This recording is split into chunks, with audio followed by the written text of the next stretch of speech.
नमस्कार। आज हम लोग इस वीडियो में जानते हैं नालंदा विश्वविद्यालय फिर से तैयार हो गया है। नालंदा विश्वविद्यालय को बख्तियार खिलजी ने आज से 1600 साल पहले इसे जला दिया था। आज फिर नालंदा विश्वविद्यालय तैयार हो गया है, जिस नालंदा विश्वविद्यालय में 16 देशों के बच्चे यानी 400 से ज़्यादा स्टूडेंट वहाँ पे पढ़ने आ गए हैं, वहाँ पे पढ़ने लगे हैं। स्टार्ट हो गया है पढ़ाई नालंदा विश्वविद्यालय में। इसके बारे में नालंदा विश्वविद्यालय को किसने बनवाया था और क्या इसका निर्माण कैसे हुआ था, इसके बारे में आप लोग समझ लेना पूरा। देखिए, जो बख्तियार खिलजी था, बख्तियार खिलजी कौन था? बख्तियार खिलजी ने नालंदा विश्वविद्यालय को क्यों जलाया था, इससे पता पहले हम कर लेते हैं कि नालंदा विश्वविद्यालय को बनाया किसने था। नालंदा विश्वविद्यालय को बनाने वाला था कुमारगुप्त। कुमारगुप्त कौन था? जो कुमारगुप्त नालंदा विश्वविद्यालय को बनाया था। तो गुप्त वंश के जो संस्थापक श्री गुप्त थे, श्री गुप्त के बाद आए थे घटोत्कच, घटोत्कच के बाद आया था चंद्रगुप्त प्रथम, चंद्रगुप्त प्रथम के बाद आया था समुद्रगुप्त। समुद्रगुप्त के दो बेटे होते हैं जिनका नाम रहता है रामगुप्त और चंद्रगुप्त द्वितीय। इसी चंद्रगुप्त द्वितीय का एक बेटा रहता है जिसका नाम रहता है कुमारगुप्त। कुमारगुप्त प्रथम ने इस नालंदा विश्वविद्यालय को 427 में बनवा दिया था, पूरा कंप्लीट वहाँ पे नालंदा विश्वविद्यालय को बनवा दिया था। उसके बाद हर्षवर्धन जो थे और जो पाल वंश के शासक थे वो भी वहाँ पे हाथ बटाए थे उस नालंदा विश्वविद्यालय को बनवाने में। जो भी खर्च लगा था वो लोग भी नालंदा विश्वविद्यालय को बनवाने में अपने योगदान दिए थे। लेकिन इस नालंदा विश्वविद्यालय को जलाने के लिए क्या कारण था कि खिलजी ने इस नालंदा विश्वविद्यालय को जलाया था, ये आप लोग को समझना होगा। आपको पता होगा कि जीरो के खोजकर्ता बिहार के एक शिक्षक ही थे जिनका नाम था आर्यभट्ट। आर्यभट्ट इस नालंदा विश्वविद्यालय में अध्यापक थे। नालंदा विश्वविद्यालय में आर्यभट्ट अध्यापक थे। चीन के जो यात्री था हेंगसोंग, ये भी नालंदा विश्वविद्यालय में पढ़ने के लिए आया था और कहा जाता है कि 90 लाख से भी ज़्यादा उसमें पुस्तक रखा गया था। जब इस नालंदा विश्वविद्यालय को बख्तियार खिलजी ने जलाया था तो 3 महीने इसको जलने में लगा था। जलने में, राख बुझने में भी 3 महीने टोटल लग गया था। ये कितने दूर में, बहुत दूरी में इसको नालंदा विश्वविद्यालय को बनाया गया था। कहा जाता है 300 से ज़्यादा उसमें कमरे थे, 1500 से ज़्यादा अध्यापक पढ़ाते थे, 10,000 से ज़्यादा स्टूडेंट पढ़ते थे। इस तरीके से नालंदा विश्वविद्यालय को बना दिया गया था और कुमारगुप्त ने इस नालंदा विश्वविद्यालय को बनाया था। उसमें हर एक मतलब हिंदू धर्म के और हर एक, जैसे कि ज्योतिष विज्ञान की, आपको आयुर्वेद की, हर एक चीज़ की वहाँ पे पढ़ाई होती थी। और वहाँ पे बहुत दूर दूर के लोग, दुनिया भर के बच्चे आते थे वहाँ पे पढ़ने के लिए। लेकिन उसी को देखा नहीं गया बख्तियार खिलजी को, और बख्तियार खिलजी ने इस नालंदा विश्वविद्यालय को पूरी तरीके से जला देता है।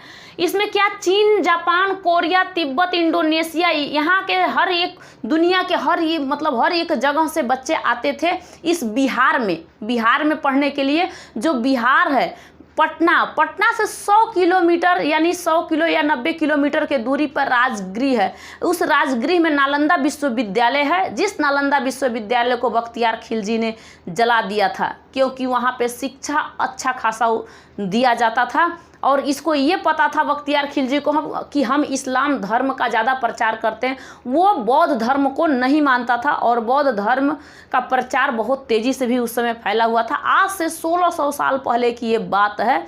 और आपको पता चल गया होगा कि ये कौन था, कुमारगुप्त। कुमारगुप्त के पिता का नाम क्या था और ये किस वंशज के था? तो ये गुप्त वंश के थे कुमारगुप्त, जिन्होंने नालंदा विश्वविद्यालय को बनवाया था। इनमें योगदान कुछ दिए थे, कुछ निर्माण करने में साथ दिए थे। कौन? तो पाल वंश के शासक और हर्षवर्धन। हर्षवर्धन के विषय में आप लोग जानते हो, जो आपको कन्नौज में या थानेश्वर के हर्षवर्धन थे। पहले तो थानेश्वर के थे, बाद में कन्नौज के, क्योंकि कन्नौज में अपनी बहन का विवाह कर देता है हर्षवर्धन, तो उसी हर्षवर्धन भी साथ देता है। अब यहाँ पे हम लोग देख लेते हैं कि जलाने का कारण क्या था, क्यों जलाया था और बख्तियार खिलजी कौन था। आपको पता होगा कि 1178 में मोहम्मद गौरी भारत में आया था और पहला अपना युद्ध किया था। उसके बाद उसने तराइन का युद्ध 1191 में तराइन का युद्ध किया था। तराइन के प्रथम युद्ध में पृथ्वीराज चौहान ने पूरी तरीके से मोहम्मद गौरी को हरा देते हैं। लेकिन तराइन के द्वितीय युद्ध में 1192 में जैसे ही ये युद्ध होता है, उस समय पृथ्वीराज चौहान पूरी तरीके से मोहम्मद गौरी से हार जाते हैं, क्योंकि अपने ही लोग अपने को मरवा देते हैं। इसी तरीके से जयचंद्र एक व्यक्ति था, वो शासक था, वो किसके, गौरी के तरफ से मिल गया था और इस पृथ्वीराज चौहान को पूरी तरीके से हरवा दिया था। और कहा जाता है कि पृथ्वीराज चौहान का आँख भी मोहम्मद गौरी ने निकाल लिया था। ठीक है, अब यहाँ पे क्या हुआ कि ये तो वापस चला गया। अब इसकी एक बेटी थी, और देखिए गुलाम, इसके पास गुलाम बहुत ज़्यादा थे। किसके पास? गौरी के पास गुलाम बहुत ज़्यादा थे। उसमें से कुछ 2 गुलामों का नाम आप लोग को याद करके रखना है, जिसका नाम है कुतुम्बुद्दीन ऐबक, जो उसका बहुत प्रिय था। प्रिय क्या था? क्योंकि उसने अपनी एक बेटी का शादी उसी से कर दिया था, इसलिए वो प्रिय हो गया। तो ये भी गुलाम था उसका। और दूसरा गुलाम था बख्तियार खिलजी। गौरी का बख्तियार खिलजी गुलाम था। लेकिन अब जैसे ही पता चला कि गौरी ने अपनी बेटी का शादी कुतुम्बुद्दीन ऐबक से कर दिया है, तो ये अपने बेटी को भेज दिया कहाँ पे? दिल्ली पे। तो दिल्ली में आकर के ये दिल्ली सल्तनत काल का स्थापना कर दिया, और उसी में गुलाम वंश का स्थापना कर करके अपने रहने लगे कुतुम्बुद्दीन ऐबक। कुतुम्बुद्दीन ऐबक के साथ बख्तियार खिलजी आया था, और बख्तियार खिलजी को अपना सेनापति बना लेते हैं।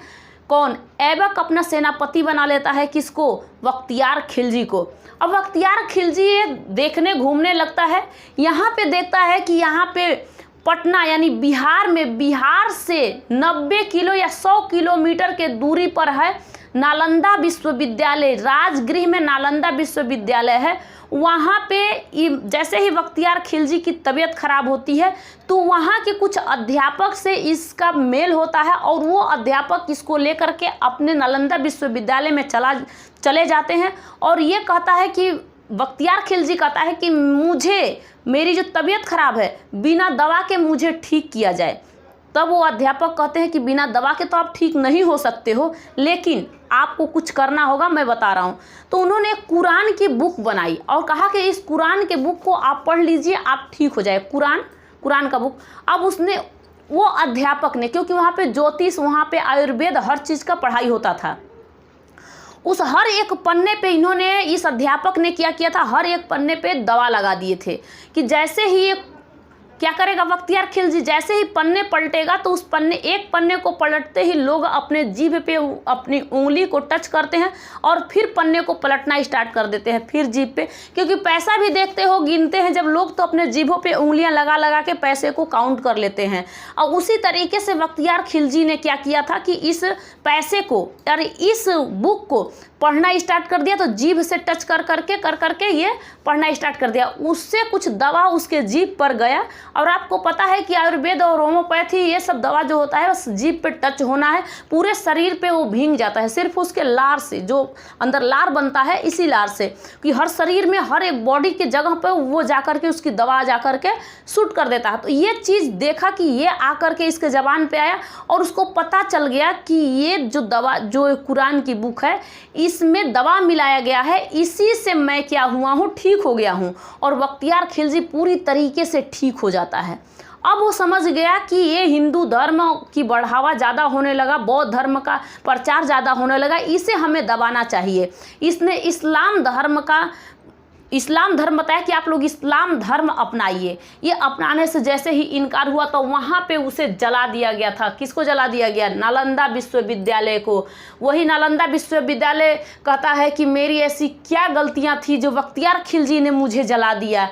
आज हम 3 महीने से जलते आ रहे हैं, हमारी ऐसी क्या गलतियां थी, जिसमें 90 लाख बुक्स भी जल गए। उसमें क्या सरस्वती नहीं थी? वो उसमें सरस्वती थी। वो बोली कि मेरा ऐसी क्या गलती थी जो मुझे इस बख्तियार खिलजी ने आज से 1600 साल पहले जला दिया। और इसी को ध्यान में रखते हुए आज नालंदा विश्वविद्यालय फिर से तैयार हुआ है, क्योंकि जो जलता है वो कभी न कभी फिर से राख बन के ही, धूल बन के ही, कुछ बन के उठे, लेकिन उठ ही जाता है। आज फिर से तैयार हुआ है नालंदा विश्वविद्यालय। आज के समय में 17 देशों के लोग, 17 देशों के बच्चे, यानी 400 से ऊपर बच्चे आकर के उसी नालंदा विश्वविद्यालय में पढ़ाई करते हैं। ठीक है, उनके बारे में आपको बताऊंगी कैसे बनाया गया था। अब जैसे ही गौरी की तो मृत्यु हो जाती है 1206 में, तो 1206 में हमें जाने की ज़रूरत ही क्या है? 1206 तक हमें पहुंचना ही नहीं है। 1199 में बख्तियार खिलजी ने नालंदा विश्वविद्यालय को पूरी तरीके से जला देता है, जिसको जलने में 3 महीने टोटल लग जाता है, क्योंकि उसमें बुक भी ज़्यादा था। बुक को धीरे धीरे सुनगने में, धीरे धीरे जलने में उसको 3 महीने टोटल लग गए थे।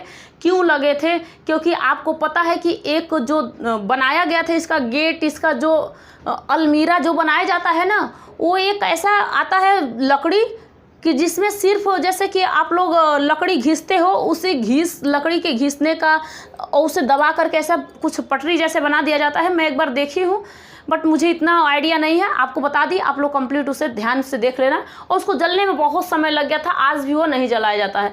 देखिए, इस्लाम की शिक्षा का दबाव देने लगा था, बीमार था, ठीक हो गया, अब कह रहा है कि इस्लाम की शिक्षा इसमें दिया जाए। अब इसी बात को ना माना गया तो वहाँ पे 1500 विद्यार्थी पढ़ाते थे, 10,000 और अध्यापक पढ़ाते थे, 10,000 से विद्यार्थी ज़्यादा पढ़ते थे, लेकिन इसे क्या कर दिया, उसने जला दिया था, पूरी तरीके से वो जल गया था। अब नालंदा विश्वविद्यालय का पुनर्निर्माण होता है, और इसको कराया किसने था, क्या हुआ था, ये आपको बताऊंगी अभी। नालंदा विश्वविद्यालय का निर्माण कैसे हुआ? 2006 में इस बात की चर्चा हुई कि नालंदा विश्वविद्यालय को फिर से बनाया जाए। ये बिहार सरकार ने बात किया कि इस नालंदा विश्वविद्यालय को बनाया जाए फिर से। और 2010 में क्या हुआ, 2010 में इसे संसद ने इसमें बिल पास करके भेज दिया। आपको पता है कि बिल कैसे पास होता है? जब आप लोग पॉलिटी पढ़े होंगे तो आपको पता होगा कि किसी भी मंत्री को अगर पैसे की ज़रूरत है और किसी काम के लिए उसे कोई काम करना है, तो उसके लिए उसे एक ड्राफ्ट बनवाया जाता है। जैसे मान लीजिए कि एक मसौदा तैयार करवाता है, IAS से मसौदा एक तैयार करा देता है, अपने ही विभाग के लोगों से मसौदा तैयार करके उसे संसद में पेश किया जाता है। तो इसे 2010 में संसद में पेश किया गया था, और लोकसभा और राज्यसभा ने इस बिल को पास कर दिया। और जैसे ही चला गया राष्ट्रपति के पास, उस समय राष्ट्रपति प्रणब मुखर्जी थे, उन्होंने साइन कर दिया और वो एक्ट बन गया, वो अधिनियम बन गया, वो एक बिल पास हो गया। और वहाँ से उनको 17.5 करोड़ रुपए मिले, जो नालंदा विश्वविद्यालय को बनाया गया था। लगभग 17.5 करोड़। अब आगे भी कितना हो सकता है ये मुझे आइडिया नहीं है, आप लोग को आइडिया होगा तो आप लोग देख लेना। 242 एकड़ जमीन बिहार सरकार केंद्र सरकार के पास वापस सौंपती है और कहती है यहाँ पे नालंदा विश्वविद्यालय का निर्माण किया जाए। और 2014 में इसमें पढ़ाई होना स्टार्ट हो जाता है, और इसी नालंदा विश्वविद्यालय में पढ़ाई होना स्टार्ट हो जाता है। इसमें 17 देश के 400 से अधिक बच्चे आकर के पढ़ने लगते हैं। और उसके बाद यहाँ पे 2016 में इसका क्या होता है, उद्घाटन जो कहते हैं, जिसका नाम है शिलान्यास, इसका यानी उद्घाटन हो जाता है। और इस उद्घाटन में प्रणब मुखर्जी ने इसे करके और इस नालंदा विश्वविद्यालय को फिर से तैयार कर दिया गया। देख बख्तियार खिलजी, तूने जिस नालंदा विश्वविद्यालय को जलाया था वो नालंदा विश्वविद्यालय आज फिर स्टार्ट हो गया है। और इसमें बहुत लोग आएंगे, बहुत पूरे ये विश्व में यानी इस दुनिया के जितने भी देश हैं, इस देश से हर एक जगह से बच्चे आएंगे। क्योंकि पहले भी जब कुमार गुप्त ने नालंदा विश्वविद्यालय बनाए थे तो उस समय हैंगसोंग आया था चीन से पढ़ने के लिए नालंदा विश्वविद्यालय में। बाद में वो आके वहाँ पे अध्यापक बन गया था। पहले नालंदा विश्वविद्यालय में उसने पढ़ा था और पढ़ने के बाद फिर आकर के वहाँ पे अध्यापक बना था। जिसने जीरो का खोज किया आर्यभट्ट ने भी वहाँ पे अध्यापक थे। और जीरो का अगर वो खोज नहीं करते तो आज हम लोग 1000, 100, 200, 400, 500 इतना गिनती नहीं करते, करोड़ों संख्या अरबों में नहीं पहुँच पाते क्योंकि वो लोग इतने ज्ञानी थे। और अच्छी खासी वहाँ पे नालंदा विश्वविद्यालय में पढ़ाई होती थी। आज वहाँ पे बहुत कुछ बनाया गया है। जैसे वहाँ पे अच्छा खासा पानी के लिए बनाया गया है। वहाँ पे आप बाग बगीचे ढंग का बनाया गया है, उसमें ऑक्सीजन की चीज़ें, मतलब हर एक चीज़ और ढंग का बनाया गया है। प्रधानमंत्री भी वहाँ पे घूमने गए थे।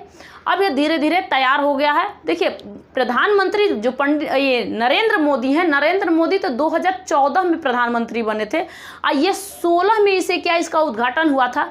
तो वहाँ पे सभी लोग घूमने गए अब यहाँ तक आप लोग को नालंदा विश्वविद्यालय के बारे में पता चला होगा कि नालंदा विश्वविद्यालय को फिर से तैयार कर दिया गया। ऐसे गुरुओं को और ऐसे मंत्रियों को भी बहुत नमन है जिन्होंने ऐसा काम किया। शिक्षा का बढ़ावा हर एक लोग को देना चाहिए। बच्चों के लिए शिक्षा की बहुत ज़्यादा ज़रूरी है। नेक्स्ट वीडियो में मिलती हूँ, तब तक के लिए जय हिंद, थैंक यू।